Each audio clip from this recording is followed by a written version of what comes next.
Hey everyone, welcome to Crushing Classical, redefining a thriving classical music career. I'm Tracy Friedlander, and today on the show I have Patrick Moore, cellist of the Houston-based Axiom String Quartet. Today we're talking about the ins and outs of starting your own ensemble and creating a career with job security outside the traditional job path. As classical musicians, we think that the only way to get job security in your life is through one job with a symphony or in a university or school setting, but really, that's an antiquated way of thinking. Patrick describes how he has created job security through his multiple income streams, and he gives great advice on building these today in this conversation. But before we get started, I want to thank Fix Music for sponsoring Crushing Classical Podcast. FixMusic.com is the online resource for high-quality, affordable sheet music. There are some new offerings at Fix available that you'll want to know about.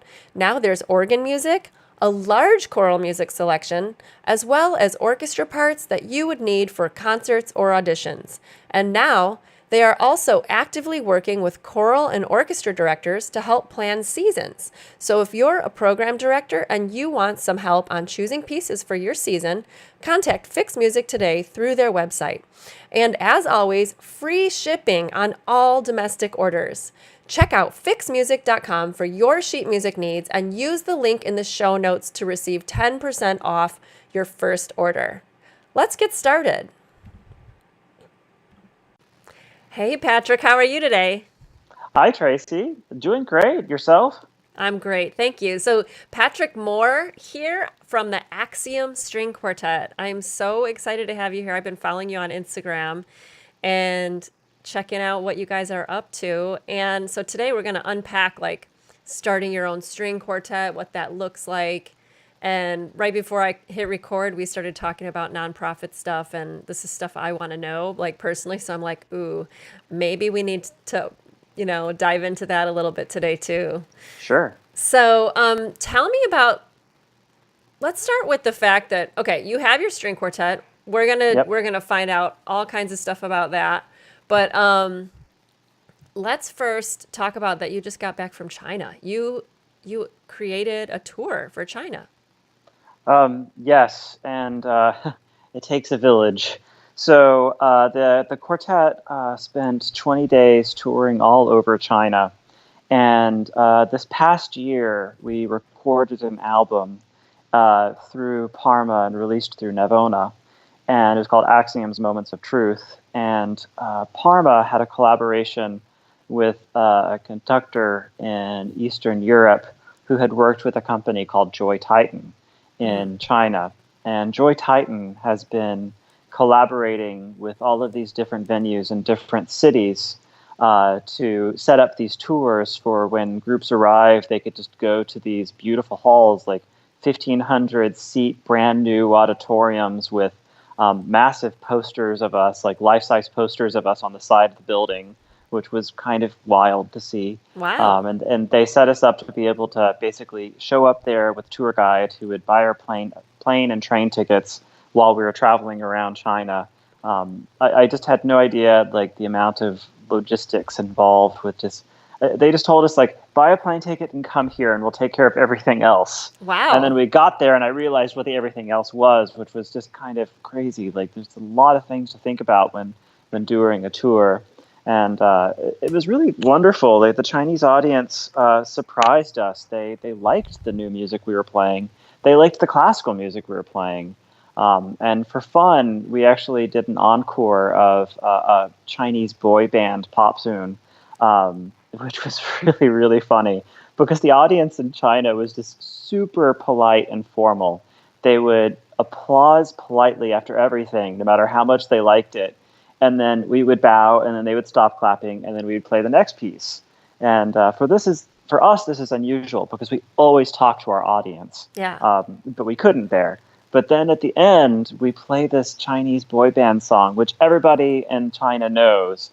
We heard it in malls all over the place. We start playing it. They start clapping along. They start screaming. They get like legitimately excited when we start playing the song. It was really, really fun. That's so cool Uh, that you did that. I love it.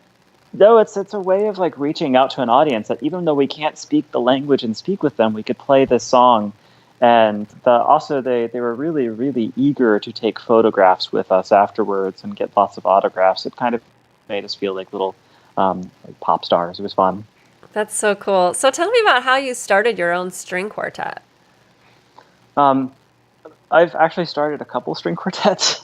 um, it's Oh, something that I can't ever seem to stop doing. Um, how many do you have I right? Do you have more than one right now, or do you? Right now no, it's just Axiom, Okay. and it's only the Axiom quartets. Basically, what I'm trying to do the majority of my time. But I think I may have first started forming a string quartet towards the end of my undergrad, and I think I've done like 4 or 5 string quartets where we've just tried going at it and seeing if it would work. It's funny, after each one, I would say, I'm not doing this again. I'm just going to focusing on auditioning for orchestras. We're just going to go show up and play and then go home and be done. Yet somehow, like inevitably, I would talk to somebody, and within like a 6-minute conversation, I'm like, yeah, why not? Let's try it again. And it's something I find a lot of joy learning the string quartet literature. And as much as I complain about organizing concerts and how much time it takes, I think there's a part of me that really likes it. I don't know what it is. Maybe it's just like doing the laundry, calling venues. It's just like something that's part of me, and I can't seem to Yeah, ever it stop sounds doing like it. it. So you have you felt drawn to the orchestra world in a strong way, or was it something that you're like, oh, it might just be a more clear cut route to do instead of the string quartet thing, like oh, it's less work? Because I mean, not that work is bad, but and I don't hear you saying that, but I think what you mean is just like that there's so much logistics and things that's all on you, that when you have a job, less of that is on you. You just have to show up and play. So tell me about that kind of dilemma. Because I I think think everyone has it. You know, everyone has the dilemma of, what do I do? Do I do my own thing, or do I go and take auditions? I think it's multi-layered for sure. When I was younger, my strategy was security. Mm-hmm. And talking to my older friends and wiser friends, it's not just job security, it's also about benefits, healthcare, and retirement. Yeah. And a big orchestra job is basically one of the few ways you can get assured job security. Mm-hmm. Um, but it was funny, like after looking at orchestras in the country, uh, a shocking number of them are nearly always on threat of folding at any given time, Yeah. or furloughs, or like losing their hall because a hurricane comes to town. The ballet lost 6 months of jobs because the Wortham Center was shut down for the better part of a year. Oh wow. And so you never know like what's going to happen. And it's funny, like job security as a music person. It's strange. Like I feel like I have super job security at this point because I do so many things. Yeah. That if any one part of that were to fail, I have other things that are already there.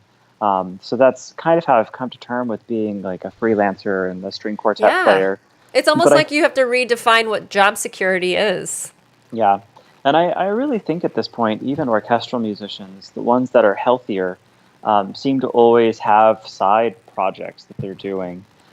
Even though they have that job security, they're still performing chamber music and still organizing things and Yeah. pursuing passions outside of the symphony orchestra to kind of maintain a healthy artistic life. Um, Yeah. I think that that's one layer of it. It is also nice to have that orchestral job because I have noticed there's like status and prestige. That was something that was advice given to me from, and again, an older, wiser friend named Paul English. And at the time, about, I don't know, 7 or 8 years ago, the University of St. Thomas had approached me to teach in their music preparatory school. And at this point, I had my own private studio, and I really didn't have any interest in working with any school with my private studio because I was going to say, like, why am I going to give you money to rent facilities there and like have taxes taken out? Like, I don't Yeah. need this in my life. And Paul brought up an interesting point that I'd not really thought of, which is prestige counts and it helps. In other words, whenever you meet somebody, they ask you what you do, and you tell them, well, I'm a cellist. And they're like, oh, do you play the symphony? Oh, no, I teach at the University of St. Thomas and with the Axiom String Quartet. And the University of St. Thomas has prestige. People in town know that institution. And then Mm-hmm. suddenly my brand as a freelancer like goes up and I have more prestige in their eyes. So then when high paying jobs come around with like international touring groups or New York, where somebody approaches you and you say, oh, I'm at the University of St. Thomas and we're the string quartet residents there, suddenly that brand has more value that they can immediately associate it with. So that Right. is another perk of having that symphony job is that you tell somebody, oh, I play with the Houston Symphony, then it's like suddenly you're qualified as a really good Yes, player. and you're bringing up a really good point because this is in the eyes of other people and everything, but it does exist. It does. I admit that it exists every time you say, "Oh, I did this or that with this orchestra." Even if you're a freelancer, "Oh, I just played with the Chicago Symphony." Oh, really? That's amazing. Like Yeah. suddenly you're not just some schlum freelancer, Yep. but you're good enough to sub there. Or I've played, in my story, I played a lot with the orchestra here in this city, and so if I don't mention that, you automatically, people assume that you're just, I don't know, that you do that for a hobby or something. Yep.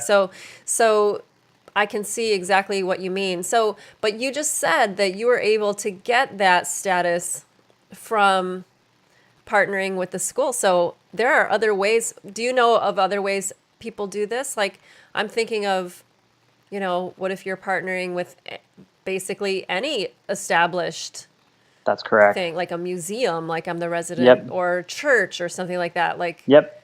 Yeah, it's adding, this. having Yeah, that there. giving.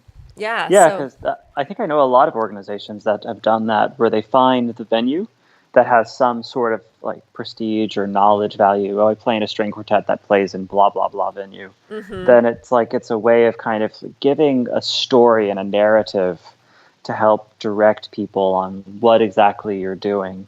yeah, I think that's a great way to look at it too, because you don't want to be like, "Oh my gosh, I need the prestige because it's the only way that I am valuable." I mean, it's not actually that. Like, we're looking at it from a different vantage point. Like, you're Yep. giving somebody something to hold on to narrative wise. Yep. Like, oh, I know what that means. I've heard of that Yes. group. I've heard of that university. So that's a really good point. Um, yeah, How, and oh, I'm sorry to interrupt you. How long were you with but Axiom, or how long had Axiom existed before you joined with the university? it actually started happening kind of organically around the same time. Like we've been doing grants, and they start asking us like, when was the group founded? What programs did you start doing when you were founded? And I'm like, oh goodness, I'm gonna have to look at some old emails here, and dig through everything. And it really started happening at exactly the same time that I started teaching at the university, and the string quartet was still in its infancy, and we were just trying out string quartet concerts and just seeing how we were feeling as a group. And I knew we had something special because the group sounded really good. We were rehearsing a lot, and I felt energized and excited after each one of these rehearsals. Hmm. And it just felt like it was joy to work with that. And then so I started developing a stronger and stronger relationship as a teacher at University of St. Thomas, and I started performing concerts there. And it's amazing how many relationships are started when somebody says, hey, you can play here for free. So Yeah. when they told me that, I said, oh, okay, that makes this a lot easier. So then the string quartet started just performing there regularly because it was an easy place for us to perform. Hmm. And then we started developing a stronger and stronger relationship with the university by starting music camps for students there through the music preparatory school. And then it made sense that eventually we became the string quartet in residence there, Okay, so I which hear is, that's really great for you as an income source too, an income stream. You yes, created the summer camps. As a yep. resident ensemble, do you get paid, or as a resident ensemble, or is it just like the It's payment mostly, is being there? that's the it's an adjunct thing, and I think Okay. a lot of institutions have moved to adjunct type playing. and contract type paying, so that whenever we do something at the institution, they pay us, as opposed to us just having a salary there Right. and expected to do things. Okay. And I think a lot of institutions are doing that nowadays. It's not quite as good for professors who are living on an adjunct salary, which is a separate discussion altogether. But it does create an income source for us. And I don't know if you've ever talked about multiple income sources. Oh, yeah, lots of times on this podcast. Yeah. And it is something that I think about actively all the time. And it is something I'm also really thinking about, like, what am I doing that's making me the most amount of money, so that with the time that I have to be able to spend, am I going to be able to bring in a good amount of income for myself? And then also, can I do things with my time that I maybe don't like as much that can bring in a lot of income? And then I have more time to do other things that make less income that I really bring that drive a lot of joy in my life. Can you give some examples of those activities? Maybe some examples of activities where you won't do them because, like, it was kind of what we were talking about right before I hit record. Like, the things that someone else could do better than you and faster than you, or the things that you just said that that you'll do because it can bring in more money later. So Yep. can you give some examples of that? Well, it's I love math. I was nearly a math minor in an undergrad. That's great and so important for freelancing, right? I think that's. It really is. Honestly, I think that's math is like a thing that more musicians we can count, but like to do the We can't math. count past 3. 3 is tough. Once we get to 5, it's like all bets get off. Who counts to 5? When I'm evaluating whether or not I want to do a job, first of all, I have a hard time saying no still to this day.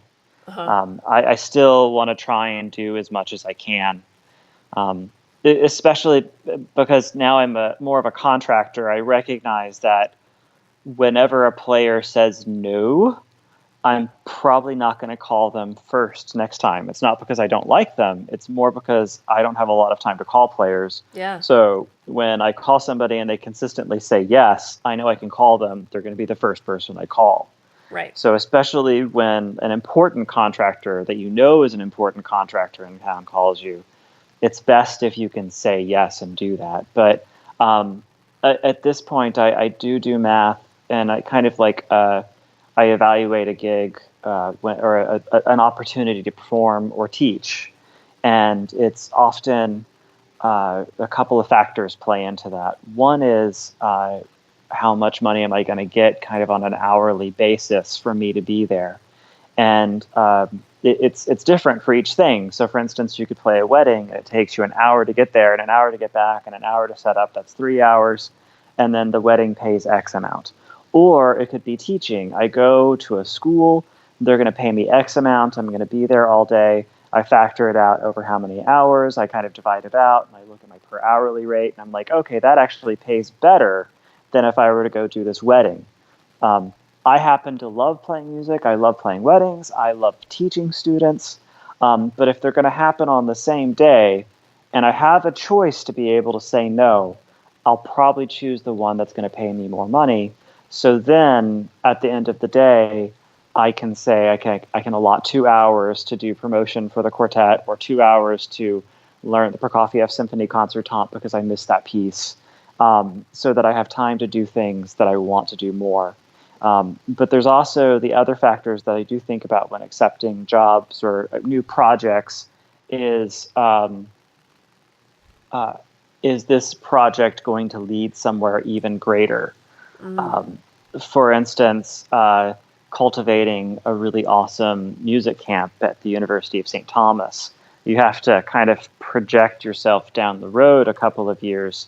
At first, you're not going to have a lot of students, but you have to put in the work to develop a name and a reputation.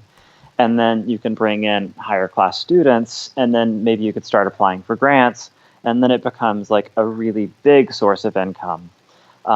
Same thing with contracting. Contracting is one of those things that you can never really predict how much time it's going to take you.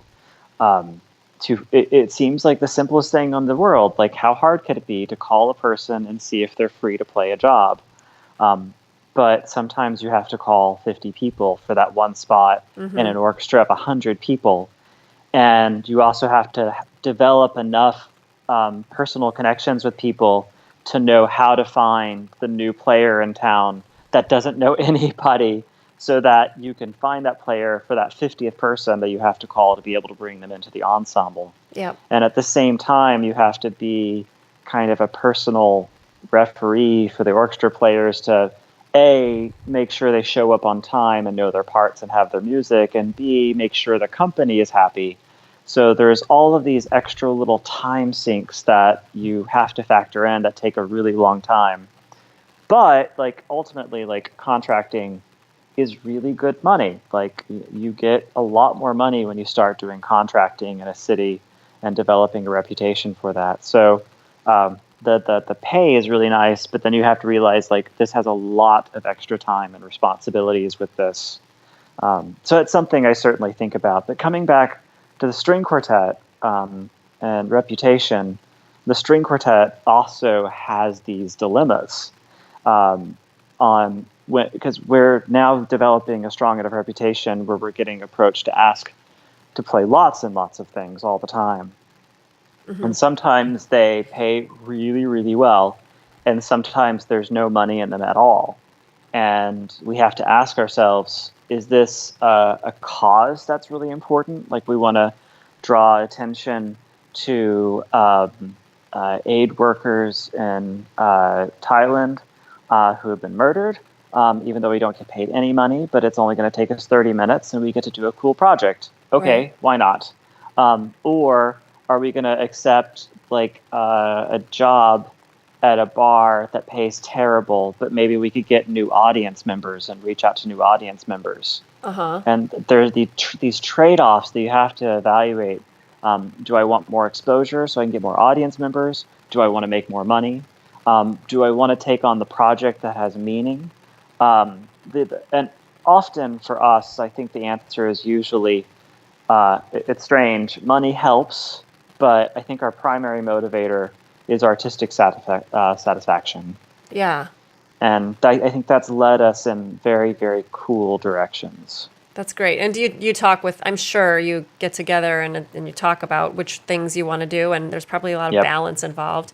When you take a gig that, say you mentioned the bar one where maybe you're not going to get paid very much, but you're going to get new audience. What's something that you would do once you were there to get people on board with coming to see you again? You know, instead of just playing and leaving, like you're going to probably actively be involved with the people who are there so that you make sure that you are building your audience. What are some of the things you do? Um, Interpersonal skills 101. Yeah. It's, getting, okay, there's several different types of audience members, but I think experience has taught me that the people who are going to actually come to my concert, who are going to not watch the newest episode of Great British Baking Show on Netflix, who are going to want to like leave their house and then come and watch my concert, are usually my friends. And whenever we go to a new venue and we're playing for people, we all make a point to stay there and hang out and just get to know people. And we have business cards in our pockets. And we just, people always want to ask you questions after they hear you play. You just introduce yourself, get to know their name, find out a few things about them, and then hand them their business card. But more importantly, ask them to put their name on our mailing list so that we can send them emails in the future. So then they have this personal connection with us. It's like, oh, I know this quartet player. And then when they come to our concerts, we make a point to say hi to as many people as we possibly can. Yeah. And it's not just about them coming to hear a concert. It's I'm coming to hear my friends play. And that has been something I've seen in all of the smaller nonprofits in town, is they're not just developing an audience of really elite 20th century music fans. It's their friends are coming to the concerts. Right. And that's something that we've realized more and more and more is a super important part about developing your audience. It's not just like cows coming in and buying tickets. Right. We try to do as much advertising like that as possible, where it's like you do the advertising on the radio, you put in the local news, and you try and put out like all the Facebook things you could possibly think of.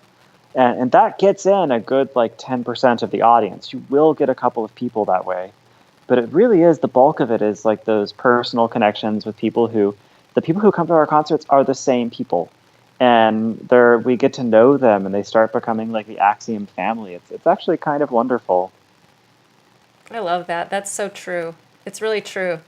Because I've seen the same thing with the podcast, like, or any time I've, even at the symphony, playing at the symphony, there's, which is a much bigger scale, obviously, because the symphony has, subscribers and all that. But like, there's more, the longer you're there, the more people you actually know, and they want to come and see you. So that's a really great Yes. point. And so you're like, yeah, my friends come, and I'm always making friends, and now these are my new Yep. friends.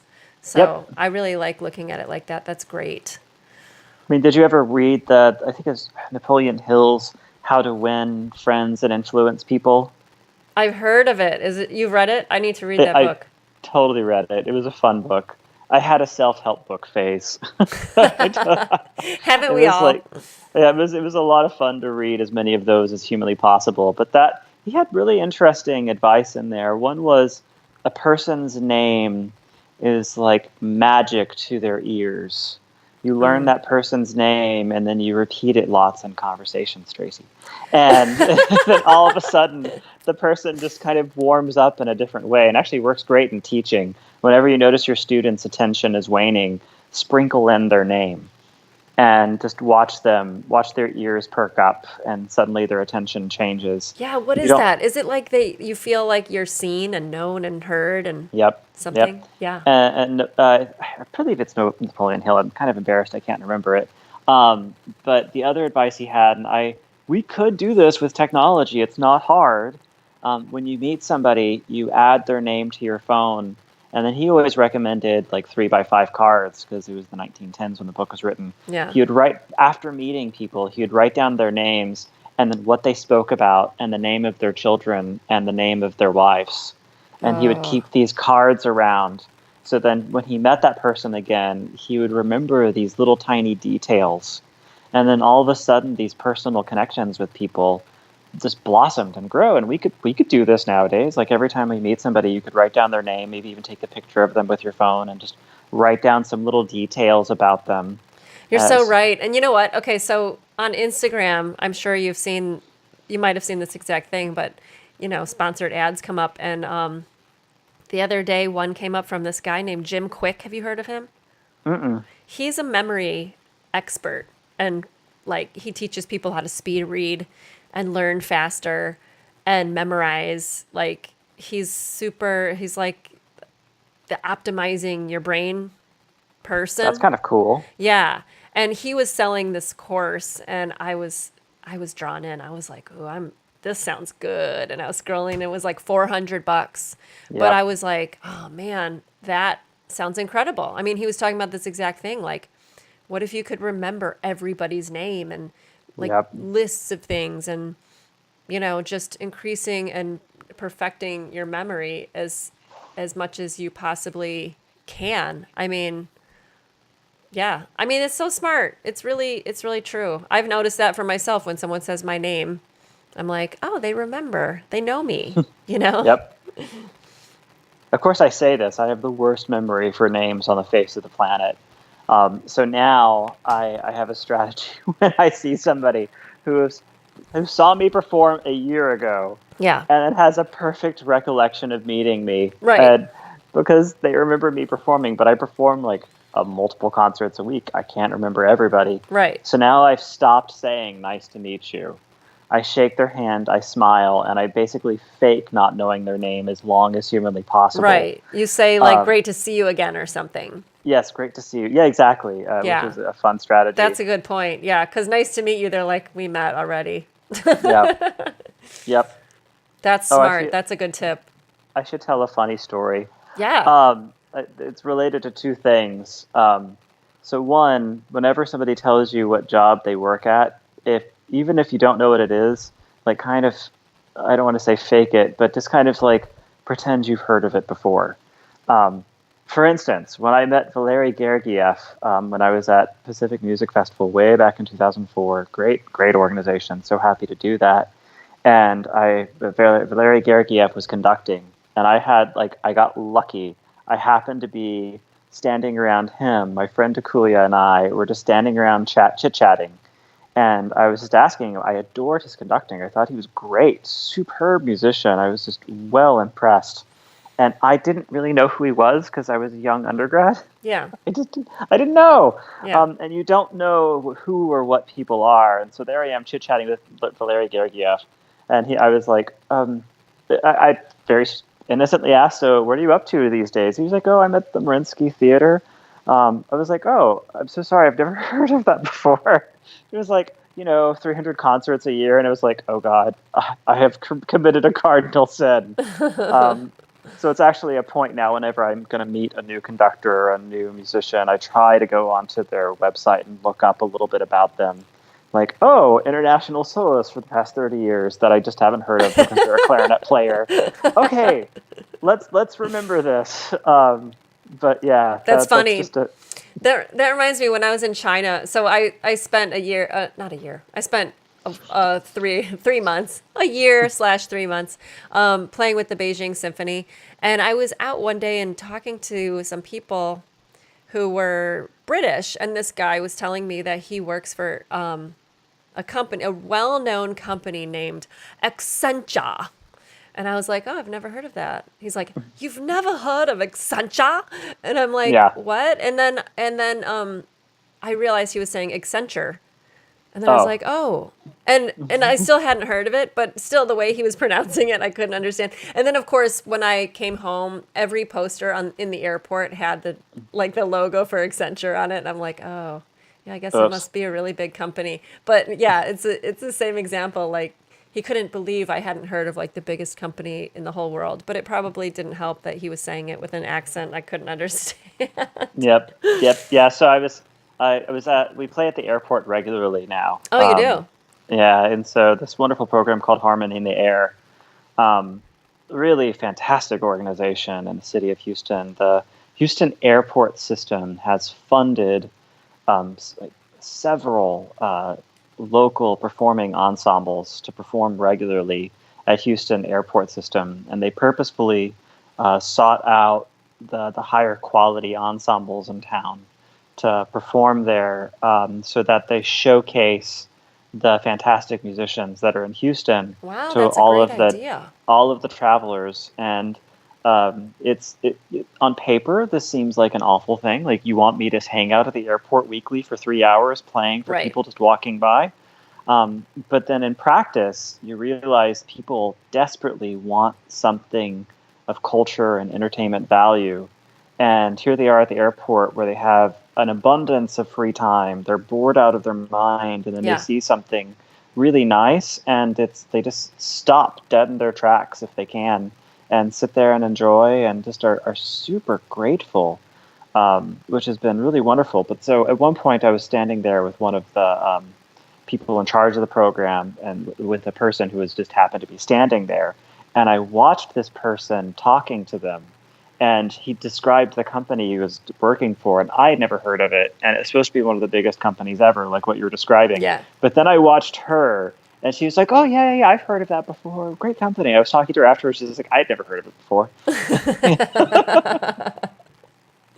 That's great. Okay, that's really good advice. And I love the idea of the airport. So this is it through the airport, or is it a separate arts entity who's passionate about putting arts in the airport? The Houston airport system Okay. funds the Harmony in the Air, which is an arm of the airport system. Okay. That's a fabulous So idea. it's I mean, actually, think of all the tourists that come through and the business oh people. yeah, Oh my Yep. gosh, it's incredible. That's an incredible idea.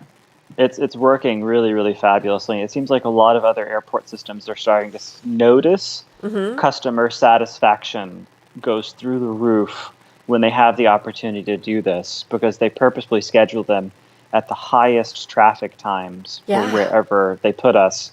So the most people get to see us, and it just makes people a lot less grumpy. It's been really cool because we're right by the security station, Mm. and the security, like, seriously, like, TAA loves our quartet, because when we're playing there, the passengers are significantly calmer and are much more compliant with all of the rules and less stressed out and frazzled. And it's been really, really interesting to watch. I bet. So they pay you too. Yeah. And you go there 3 times a week? No, once a week. Once a week. Okay. Hmm. I love it. So what's It's the been busiest time at 12 to 3:30. Well, 12 to 3. on a weekday? Hmm. I love it. Do you know of what other groups do this gig? Ours, Lyrica, Apollo, Divisi, all the smaller nonprofits in town have been doing that. Okay, that's great. So tell me And about your actually, nonprofit. Oh, what were you gonna say? oh, but they also involve other jazz musicians in town as Uh well, huh. and flamenco dancers, which is fun. Now I feel like I should travel through Houston so I can see this. Yeah, it's fun. It's really You cool. know, like have a layover there if it's a concert opportunity. So tell me about starting your nonprofit. Okay, so first of all, this is a dilemma that many people will face whenever they're going to start an organization. Yeah. And I have been through it, and I'm very experienced at this point. I can't say I'm the best at it by any means. There are people who go out and take degrees in running nonprofits who Yeah. know much more than I do. But I've had experience starting my own nonprofit and done a lot of research around starting the nonprofit. When we first started as a quartet, someone, again, older and wiser, and I were talking. It was Art Gottschalk and I were talking, and Art strongly, basically forced me, because he put on a benefit concert for us at the beginning and said, you need to have your nonprofit status before we do this. So I had this deadline of knowing that we were doing a benefit concert for us and that we needed to have our nonprofit status in place by the time we did this concert. Okay, why is So that? Why was he so adamant about that? people use donations to charitable organizations as tax deductions. And when you are a 501c3, or if you're associated with an umbrella corporation so that you get your nonprofit status through them, Hmm. then people can donate money to your organization and get a tax deduction. Okay. And a lot of people take advantage of this to help with their taxes, which I didn't quite understand, because I grew up from very humble beginnings. So the idea of giving money away to save money on taxes, I just didn't understand. Now that I'm older and I understand how it works, now I Yeah. completely get it. But at the time when we first started as a quartet, I wasn't terribly interested in starting a nonprofit, because there's the drawback of, once you start the nonprofit, you get a board. Hmm. And then the board is technically in charge of everything within your organization. And what the board says happens, and it's done.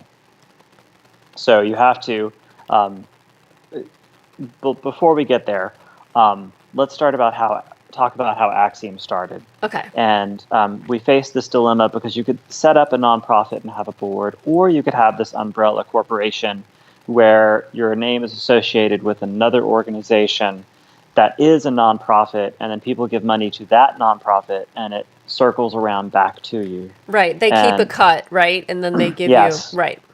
and this is actually really easy if you're first starting off, especially if you want to just get some general donations. But I can tell you that in the long run, getting a nonprofit as soon as possible will benefit you, because you'll be able to apply for different grants. Okay. Um, because uh, when filling out grants, they look at how long you have been incorporated. And Oh. there's a 3-year mark. Once you hit the 3-year mark, a whole world of grants open up to you. Oh. Uh, so having that nonprofit status is just very helpful. And also for us to obtain contracts with the city, being a nonprofit made things much easier. Okay. So the process of becoming a nonprofit, especially a small nonprofit, is easy. I repeat, it is easy. It is a 3-page form. You Okay. just need 3 people that don't have your last name listed on there as board members. So it could be your family members that have different last names. Oh. Now, you can technically have your family on as a board member. It's just better when filling out grants if they don't have the same last name as you, Right. as the performers, because then it looks like you have a well-established board. Okay. So then How did you go about picking out your board when you did it? um, you're going to notice a theme where I talk about older, wiser friends, Yes. or maybe younger, wiser friends. But people who know more than I do, I make friends with them and I make a point of asking their advice. So it happened to be that one of my students' parents was a business professor, and I told him about trying to find a board and the trouble of finding a board and not knowing how to build a board. Mm-hmm. And he said, "Patrick, you're a musician. Let me just take care of this." He was like, Nice. "You don't go to the doctor and ask him for advice on nuclear physics. I'm a business person. I know how this works." So he helped me form the initial board of the Do you know what? I quartet. really like this theme. Okay, because you're saying a little earlier, you were like, if it takes me 10 hours to arrange something for the quartet, but I can hire somebody and it takes them 2 hours and I can pay them. And during that 10 hours I would have been arranging, I'm audience building, I'm getting gigs, I'm contracting something, I'm doing this, I'm doing that.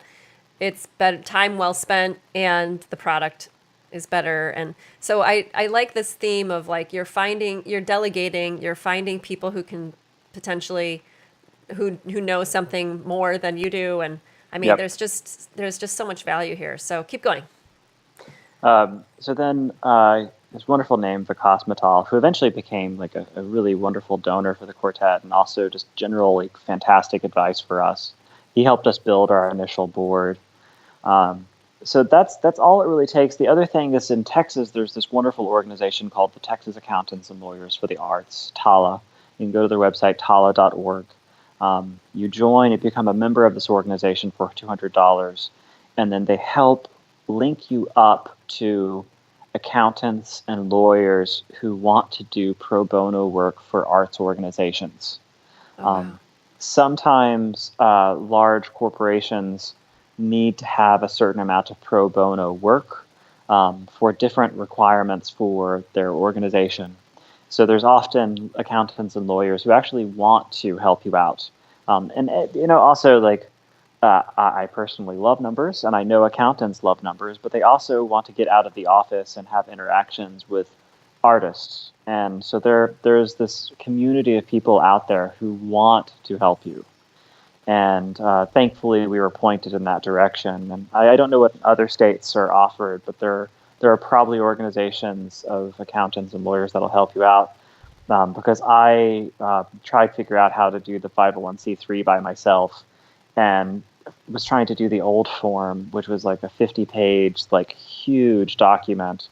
And then we got this lawyer, and they said, "No, this has been updated. Here's the 3-page form. It's going to take you 10 minutes." I was like, "Oh, thanks."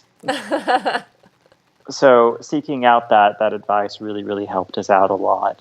And there's also this dilemma for us and also other arts organizations, this eternal battle between being non-profit and a for-profit.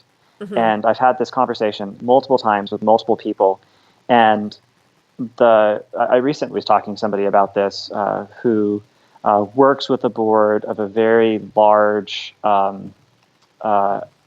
addiction recovery organization that helps people with addiction problems seek housing and centers where they can go to rehab.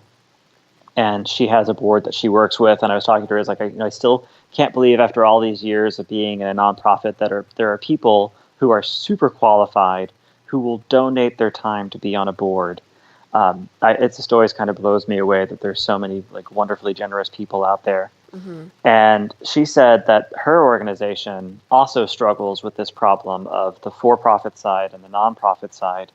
And she said that if a nonprofit works like a for-profit that's driven towards making sure the business runs smoothly, then the nonprofit side can do what it needs to do to impact the most people possible. And that was a really interesting statement. It's something that I've kind of realized that as classical musicians especially are prone to this, we're maybe allergic to the concept of making money. We're like, if we're making money, maybe I'm doing something wrong. Oh, And but as an organization as Axiom, we put on concerts where we charge admission. We get hired to do events. We're a for-profit institution making money. And we use part of that money when we get paid really well. We tuck back part of that to fund our nonprofit side, the things that like we're really, really passionate about that won't necessarily make us the most money. And so are you saying that you're so, sort of both? yeah, we are. Yeah, and that's the thing is that that's often misunderstood is that nonprofits can make money. That is 100% allowable and expected. Mm-hmm. Don't forget, the NFL is a nonprofit. Oh, I didn't know that. Yeah. So as long as the board of directors is not compensated for their time, Okay. then it is a nonprofit. It's as simple as that, as strange as it is. So you're Um, technically in when you go to your accountant every year, Axiom is a nonprofit, but yes. you make money. So you make profit for yourselves. It's income for you. Yes. Yes. So, okay. Do you when you go out to so you're as a nonprofit, you are allowed to get donations. Do you actively Yes. seek fundraising or do you only write grants? How do you fund yourself outside We of when you have get hired, I should say? we're gradually working towards doing fundraising concerts and fundraising efforts Hmm. on a regular basis, as well as filling out grants. We have about a couple of grants underneath our belt at this point. Okay. And we have primarily funded ourselves by tucking back part of the money that we get paid from gigs that pay us very well.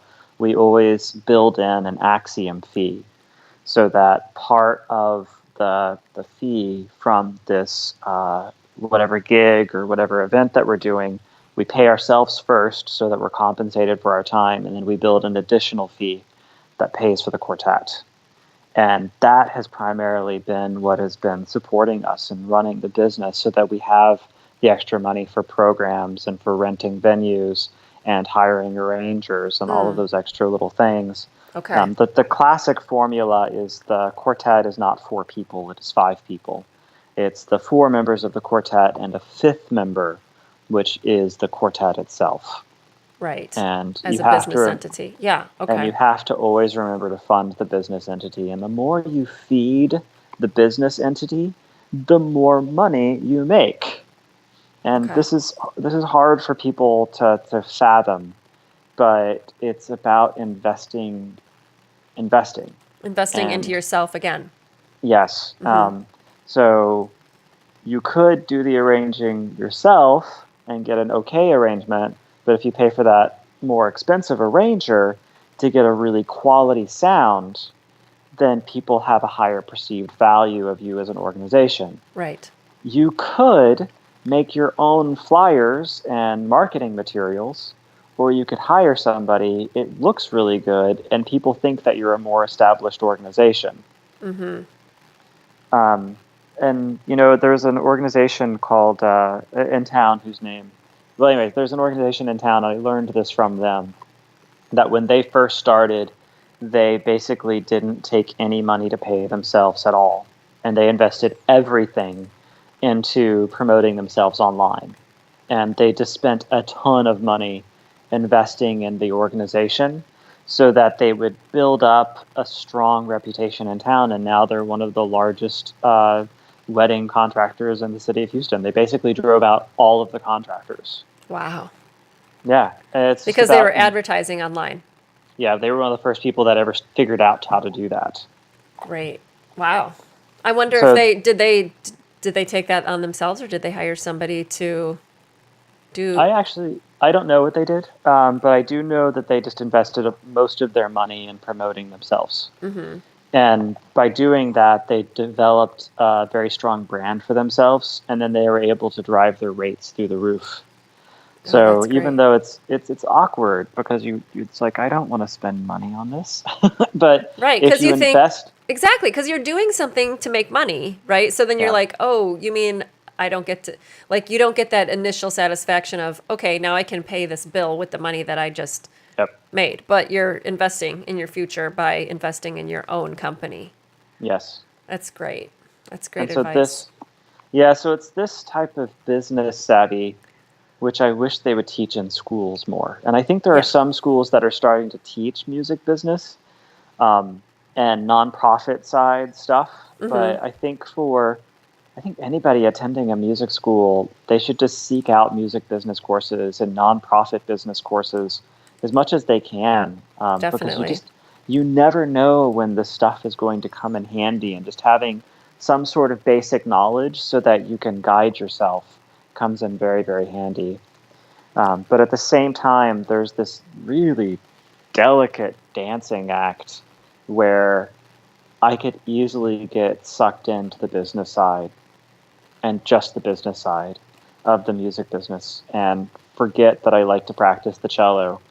And I've seen this in certain nonprofit leaders who are also players in their ensembles where or contracting entities where they spend all of their time on the business promoting dinners, fundraising, Mm-hmm. and then they forget they have to practice and they forget that they're musicians. That actually happened to Itzhak Stern. Itzhak Stern was actually one of my favorite violinists. And when Carnegie Hall was going to be closed down, he basically single-handedly saved that hall and raised a ton of money and got people to fund that hall so that it wouldn't be torn down. Wow. And but at the same time, I read in his bio that people talked about his playing suffered. Like Mm. he wasn't as good of a player. Conductors would talk about it. It's like I wish he would stop doing this like nonprofit fundraising stuff because I want him to practice so he can sound good. So it's funny to happen to a great violinist like that. It can happen to any of us. Yeah, Um, well, like, let's talk about that for a second because earlier you talked about, like, when you were talking about delegating, you said, okay, but now I've freed up 2 hours and I want to learn the Prokofiev yep, piece, whatever you said it was. And it's on my stand as we speak. It's cool. like So it's like learning French. right. Yeah, I know it's not easy. So do you look at your day like that? Do you say, okay, this is, I mean, I know that sounds kind of silly because I think a lot of people have schedules, but sometimes it's hard to break it down and really keep track of yourself and your schedule. Like, okay, I have 2 hours to do this thing now. And then when that 2 hours is over, I'm going to make myself, I don't know, go to the gym or, or be online promoting and coming up with Facebook posts or whatever. Like you section off your day like that. Yes.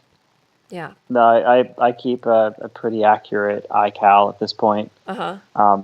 And I generally look, of course, we have those things that we've been asked to play a year ago, and so those are already in our calendar. Yeah. But at this point for the gym, I've discovered that I have to go super early in the morning. I go to the gym at 5 a.m. Or it doesn't happen. Yeah, and Yeah. so I just go first thing in the morning, and then I go do it. And that's something that's absolutely transformed my life this past year, is finally figuring out how to do that. The secret was to go to the gym at 5 a.m. and then come home and then take a nap for 2 hours and then start my day. Because as a musician, I'm always going to sleep later. So I've discovered that my body doesn't suffer too much when I do this to it. So it's been working for me. But I will look at my schedule for the day and say, okay, I have 3 hours free.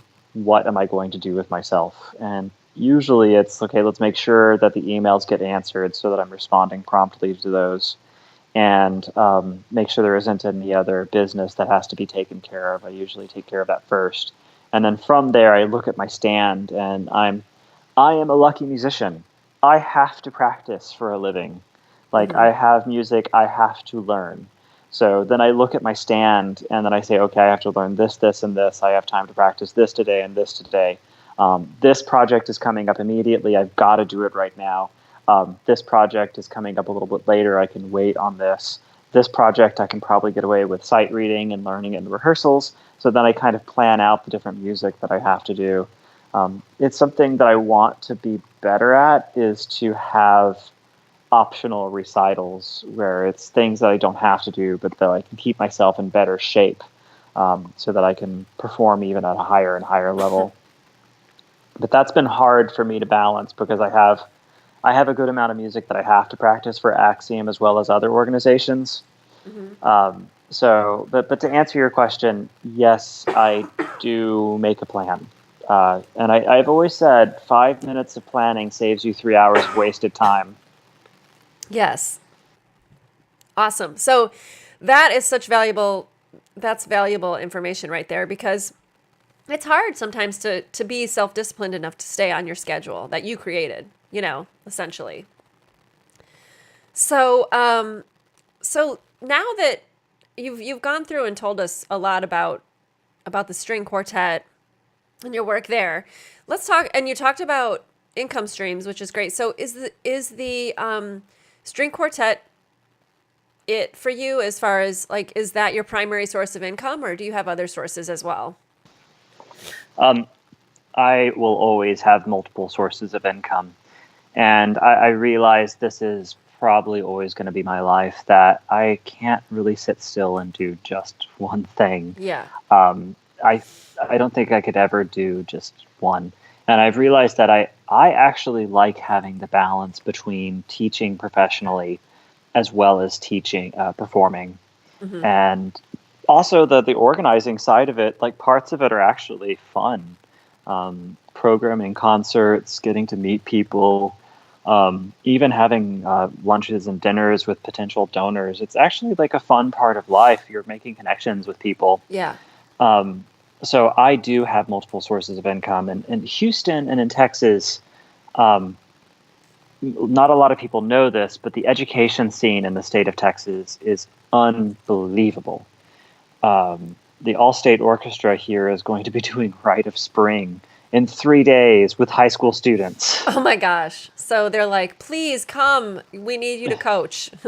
Yeah, no, there is I have thankfully developed a really nice reputation as a good teacher in town, and I get like a couple of phone calls a week for new students wanting to study with me. And at this point, every hour of the day that I could possibly be teaching, I am, which is pretty much 3 to 8 o'clock is when I cut it off personally. Other people go to 9, but I think that's too late for me and the Yeah. students. So I I teach 5 days a week as much as I can, both the college students, high school students, and occasionally middle schoolers and younger. And just having that income from teaching and developing a strong reputation in town and gradually raising my teaching rates. And now I'm super lucky. The majority of students come to my house for lessons. That's great. And so then I don't lose that time commuting to them, so that I can use that to talk to you, Tracy. Good. Um, and this has been just like incredible for me to have this teaching as a source of income. Okay. In addition, I also work at Opera in the Heights, where I'm the personnel manager and I perform there. So I have the income from that 3 to 4 times a year. And there's, of course, the extra side gigs that come along, Hmm. different events that want me to play. But, at this point, I say yes to every single event that comes to Axiom Quartet. And Yeah. those have been really filling up my schedule quite a bit. So I don't really get the opportunity to go perform with other organizations as much as I'd like to. Um, it's strange. It's like once you start doing it, you kind of like lose that part of your life, and that's okay. because my primary motivator at this point is getting the quartet to go as far forward as I possibly can. Great. I love it. So, what do you have coming up that you want to promote for Axiom? I have a really bad habit of taking on as much as I possibly can. So early February 9th, we're going to be doing the Berg Lyric Suite, Ooh, which is a big piece for string quartet. And for fun, part of Axiom's mission has been to expand the quartet literature, which all string quartets say, but we're expanding the quartet literature into pop music. So yes. we're doing 80s ballads, and Oh my gosh. we're making our own little lyric suite of 80s pop ballads, Oh my to God. I love complement the that. lyric suite. As a kid who grew up in the 80s, I'm looking forward to hearing that. And I wanted to bring that up too really quickly too because you just listed before you mentioned the pops, you had listed all your classical stuff, but when I first met you, you were getting ready to do like a death metal concert. So that's kind of Yeah, cool. So yeah. you really brought in the repertoire for string quartet, including rock music and all kinds of stuff. So where do people find you to follow you? Facebook? Uh, yeah, we try to have a good online presence. We have Facebook, I think, is what we spend a good amount of time on. Okay. We are on Instagram and Twitter. All of our handles are the same, Axiom Quartet. We keep our website fairly well updated as well, axiomquartet.com. Um, Fantastic. I will link all of that in the show notes for everybody. And are you going on tour anytime soon in 2019 maybe? We haven't talked about that yet. Right now, we're just kind of talking about getting through the rest of our season Yeah. and trying to get all these concerts well attended. This is actually, strangely enough, the first season we've ever done a full ticketed season concert. Before, we were able to offer our concerts for free at the University of St. Thomas. Uh-huh. And now, in addition to those concerts, we're offering extra ticketed concerts within the city of Houston. Awesome. And I Um, should have asked you this before because you mentioned the 3-year mark for your nonprofit. What year are you in now with Axiom? I think this is 8. Oh, wow, 8. Okay, so Yeah. that's the thing everyone needs to remember, and I'm talking to myself right now. Patience. Because, Yeah, right, we're looking at Axiom going, oh, you did this thing and it's so awesome. I want something like that for myself. And you're in year 8. So yeah, it takes a long time, right? yeah. Well, and it's just like you just keep working, and opportunity comes your way. It's been something that I've discovered is the more time I devote to something, the better it gets. You have to Yeah, yeah, feed your passion, yeah. and so that's something that I've learned with Axiom is the more time I can spend developing it, the stronger and stronger it gets over time, Yeah, and it constantly comes back to me in really really cool ways. I And love it. it does take time. I think I once heard somebody say if you can get a string quartet to survive for 5 years, you've made it. That's great. That's great advice and great that you've made it past 5 years. And I'm so happy. Yay! Yay. I'm so happy to have you on this podcast today. Thank you so much. I've learned so much and everything you've said I needed to hear today. So I really appreciate it. And thank you so much, Patrick. Thank you, Tracy.